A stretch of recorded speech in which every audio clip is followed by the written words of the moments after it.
Masuk A5 itu jelek. Ya buat WA toh Biasa. Soalnya nanti kan panjangin.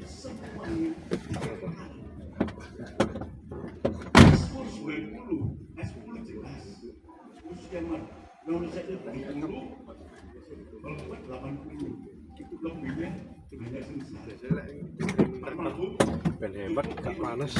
Brightness-nya wis ngerekam di polno bawah. Bukan itu. bukan ini. Nah ini. Yang ini. Brightness-nya ini. Ya, Oh inilah. iya. Oh, ini auto ya? Supaya ndak anu ya. Iya. Ininya supaya ndak panas. Biar gak shadow juga lah ya. Lek panas itu HP ini bisa shadow. Nanti ngecap ini, saya ngecap tombol-tombol. Lek layarnya AMOLED. Itu ya. Jadi itu.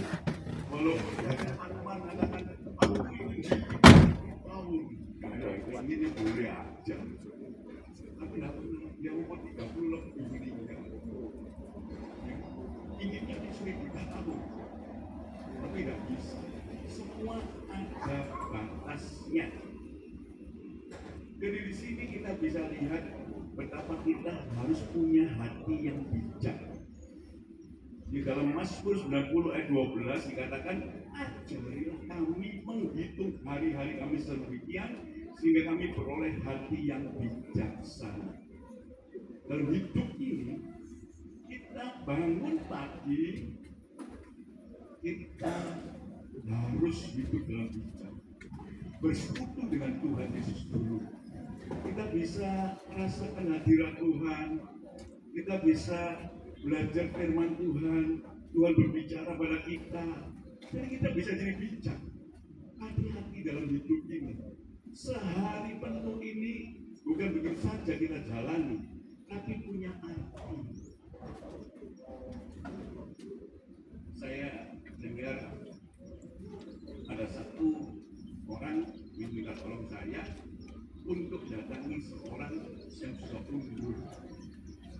Waktu itu jualan dan suami istri datang, omong-omong makan, ternyata dia dan suatu hal undur daripada Tuhan Yesus. Nah di situ dia pakai baik-baik untuk menjelaskan lagi. Ya. Dan di situ dia tertarik, ya. Ternyata dekat dengan pelayanan di Lamondoyo. Saya dimintai tolong, ya oke. Nanti saya akan siapkan sama istri untuk datang. Ya tentu kita beli makan ya. Kemudian nanti saya sampaikan. Ini kesempatan. Kami pun demikian di kampung juga demikian. Kesempatan ya. Kalau dia katakan apa gitu ya, oh puji Tuhan ya, Tuhan Yesus memberkati Anda ya. Atau kita katakan, aduh, aku kok kira-kira sehat aja, oh ya, di Amsal 17:22 sampai apa loh sebenarnya. Jadi kitab saya itu ada, hati yang gembira adalah obat yang manjur, begitu ya orang kesempatan ya. Kita kenalkan ya, tentang Yesus yang begitu baik. Jadi kesempatan kita pakai. Seperti saat ini kita pakai baik-baik. Saudara bicara, ketemu dengan siapa, saling menguatkan ya, untuk mengingatkan juga yang belum mengenal nama Yesus, kenalkan. Kita jujur, saya pernah ada teman, saya banyak ya, teman dari percaya yang lain.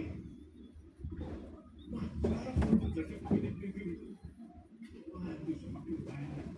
Maaf ya, kita bukan banyak-banyakan juga, tetapi kita mengenalkan Yesus, juru selamatnya, juru selamat saya, juru selamat saudara.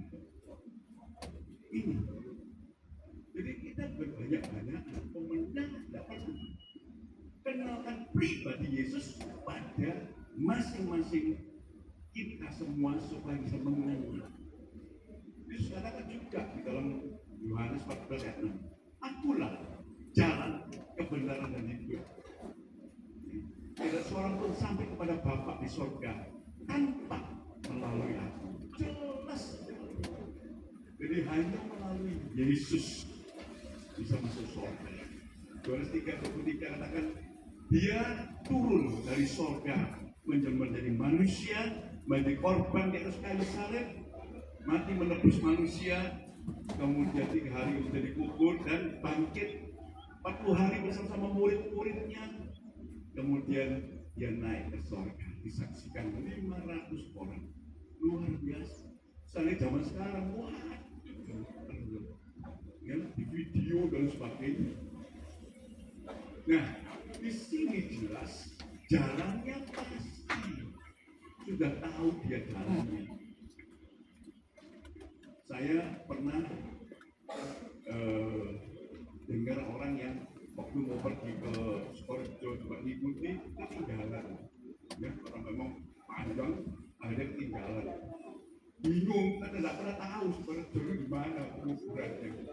Wah, lama sekali, sudah ketinggalan hampir selesai pacar aja, ya. Langsung saya diingatkan, kalau seandainya orang yang dari Sukorejo itu tahu jalan semua, nganter dia, gak usah lama-lama, langsung segala sampai. Yesus Putra Allah itu dari sorga, tahu jalannya, yang percaya Yesus pasti selamat. Amin. Itu penting. Ya. Nah, di sini kita bisa lihat satu perkara bahwa kita harus hidup bagi Kristus. Artinya apa? Hidup kita ini perlu sekali berbuah.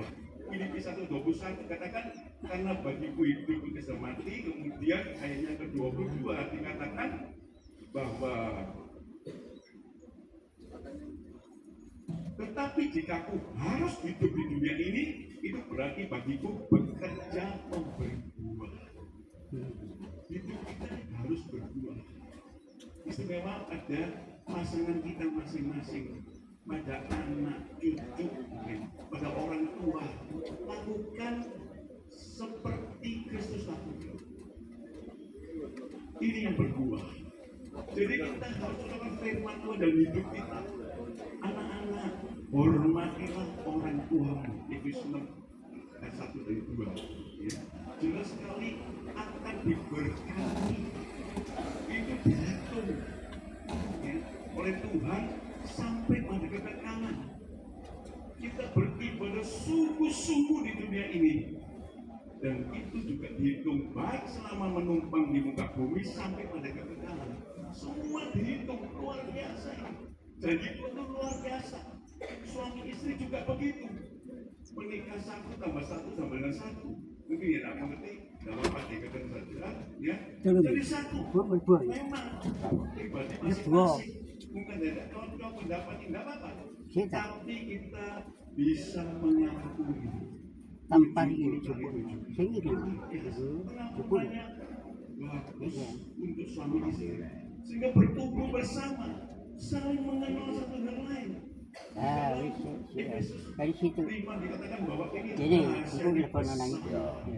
ini antara gereja dan Selalu. jadi kita bisa mengerti hidup ini betul-betul sementara, harus kuat, harus untung.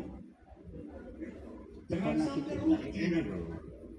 Kita harus sungguh-sungguh dalam Tuhan dalam kehidupan sehari-hari. Sebagai jemaat setia, sebagai hamba Tuhan juga setia. Pelayanan dilakukan sungguh-sungguh. Ini penting sekali supaya kita bisa jadi berkat buat orang lain dan memuliakan Tuhan. Di dalam Kolose 3 ayat 23, apapun juga yang kamu perbuat, perbuatlah dengan segenap hatimu, seperti untuk Tuhan dan bukan untuk manusia.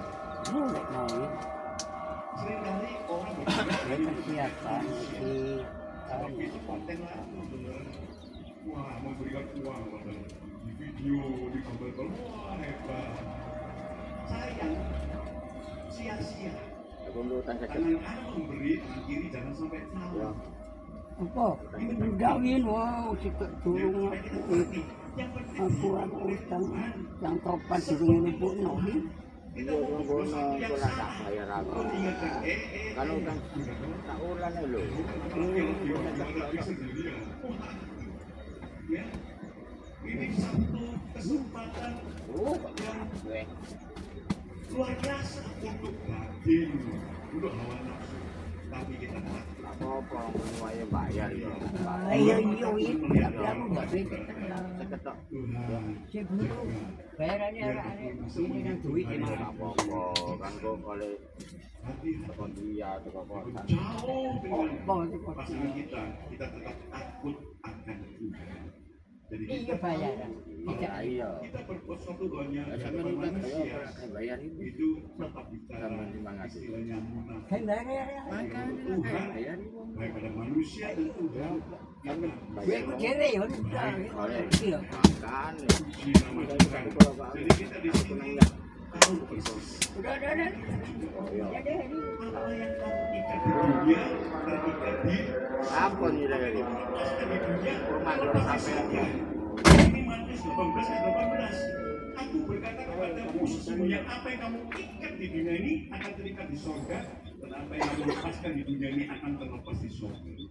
Jangan pernah lepas apapun, pikiran pun bisa juga kita harus hati-hati. Bersih.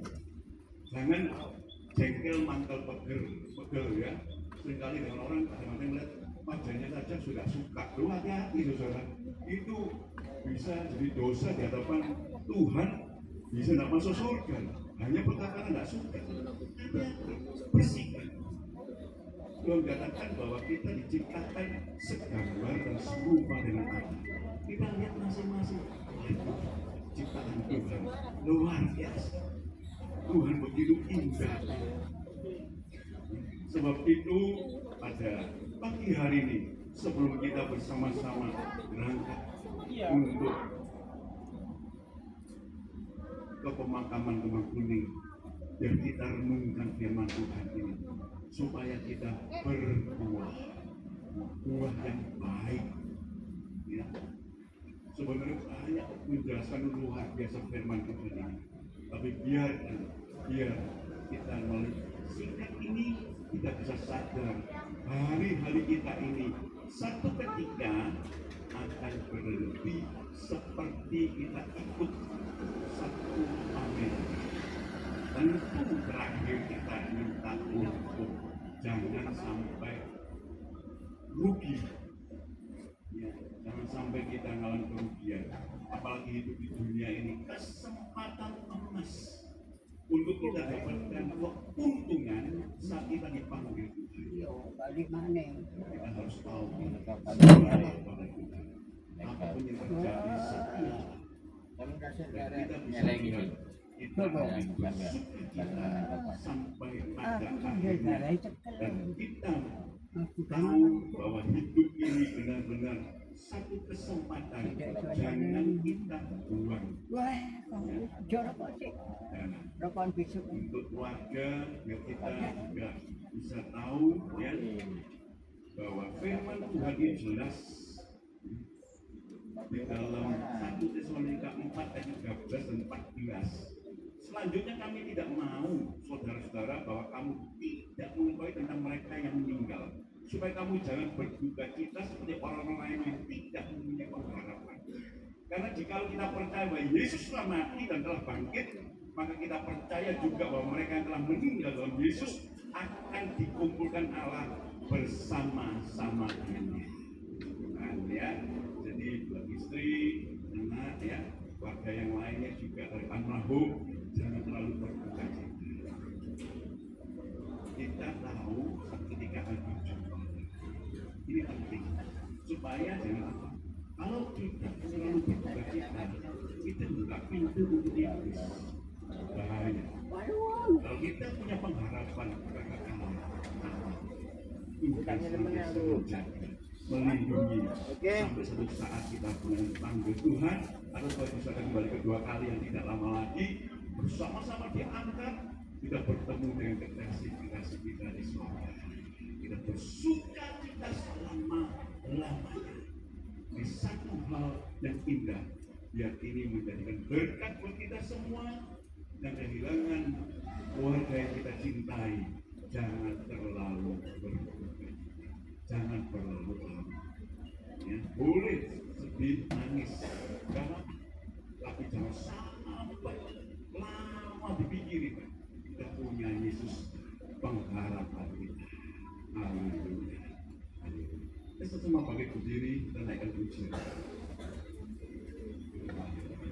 Surgalah rumahku yang amat indah, kesana ku tuju pandangan mataku, tidak lama lagi ku tinggal di sana.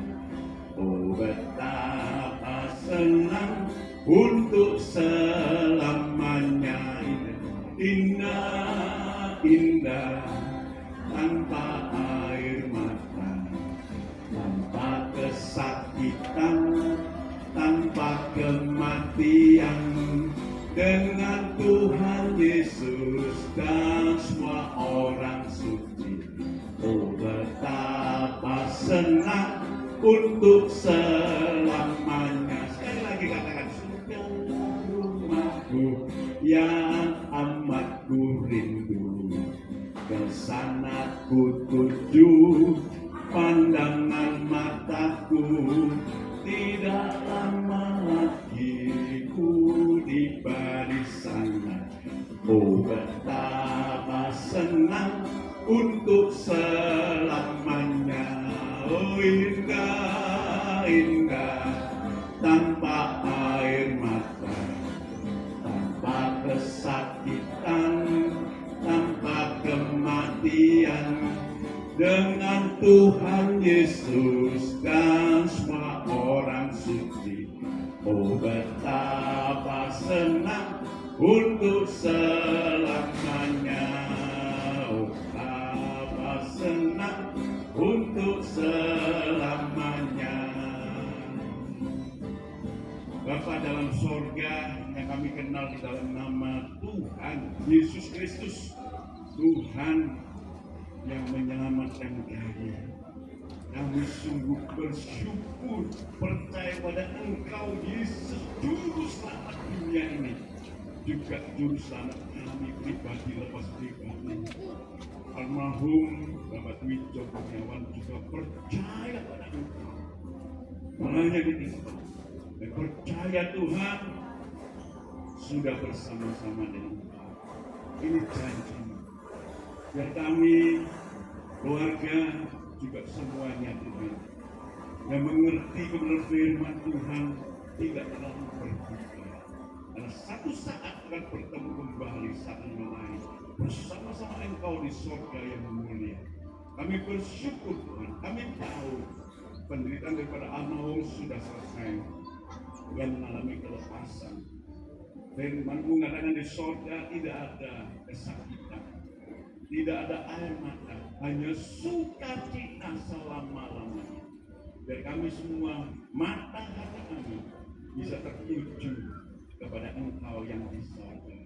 Terima kasih Bapa, biar hidup kami hitung setiap hari untuk selalu melakukan firman-Mu. Kami boleh menghormati orang tua kami, mengasihi juga pasangan kami, untuk anak-anak kami, untuk saudara-saudara kami, untuk tetangga kami juga Tuhan, di mana kami boleh bertemu satu sama lain dengan kasih Tuhan. Dan kami pakai baik-baik hidup ini sehingga satu saat kami di hadapan Engkau, hai sapaslah Bapakku yang setia, masuklah dalam kesenangan Tuhan. Oh puji Tuhan, kami bersyukur atas firman-Mu pada siang hari ini. Biar Tuhan pimpin rombongan ini akan ke Kembang Kuning. Tuhan biar Engkau jaga lindungi seluruh rombongan, urapi hamba-hamba-Mu yang bertugas nanti. Berkati dengan cuaca yang baik Tuhan, sehingga kami boleh menyelesaikan semua dengan baik. Kau berkati keluarga, kekuatan kesehatannya, istri, anak, semuanya, saudaranya. Engkau berikan kekuatan Tuhan. Engkau sertai kehidupan sehari-hari akan datang. Engkau senantiasa menyertainya. Terima kasih Bapa. Kamu saat ini mohonkan kiranya berkat kasih daripada Allah Bapa, anugerah daripada Tuhan Yesus Kristus dan pasukan Roh Kudus menyertai kami semua. Hari lepas hari sampai Engkau datang mereka dua kali yang tidak lama lagi. Dalam nama Tuhan Yesus, kami berdoa mengucap syukur sama-sama katakan amin.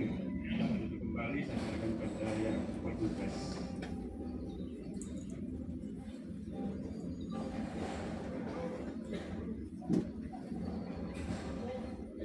Ya, terima kasih kepada Bapak Pendeta dan juga pencari gereja yang sudah memimpin ibadah pemberangkatan peti jenazah dari almarhum yang terkasih Bapak Dwi Joko Kurniawan pada pagi hari ini, dan memperhatikan kepada Bapak Ibu Saudara sekalian untuk nantinya yang ikut mengantar sampai ke tempat pemakaman di Kembang Kuning. Dimohon kepada Bapak Ibu Saudara sekalian, khususnya kepada seluruh anggota keluarga, supaya bisa memeriksa barang bawaannya kembali. Jangan sampai ada yang tertinggal di ruangan ini, baik tas, jaket, dompet maupun handphone, karena ruangan ini untuk nantinya akan dipergunakan oleh pihak dari jasa yang lain. Dan tidak lupa kepada Bapak Ibu Saudara sekalian untuk nantinya yang ikut mengantar sampai di tempat pemakaman di Kembang Kuning, bagi Bapak Ibu Saudara sekalian yang membawa mobil atau kendaraan sendiri, untuk nantinya dimohon supaya bisa menyalakan lampu double set atau lampu tanda bahaya, dan juga lampu malamnya atau lampu besarnya selama iring-iringan dari Yayasan Adi Jasa ini sampai di tempat pemakaman di Kembang Kuning. Dan tidak lupa supaya bisa menyiapkan karcis parkir Adi Jasa, karena karcis parkir tersebut akan diminta kembali di depan pintu keluar Yayasan Adi Jasa oleh pihak dari Adi Jasa. Dan untuk selanjutnya saya persilakan kepada anak kandung supaya bisa bersiap-siap untuk membawa foto. Silakan berdiri di depan meja altar atau meja foto.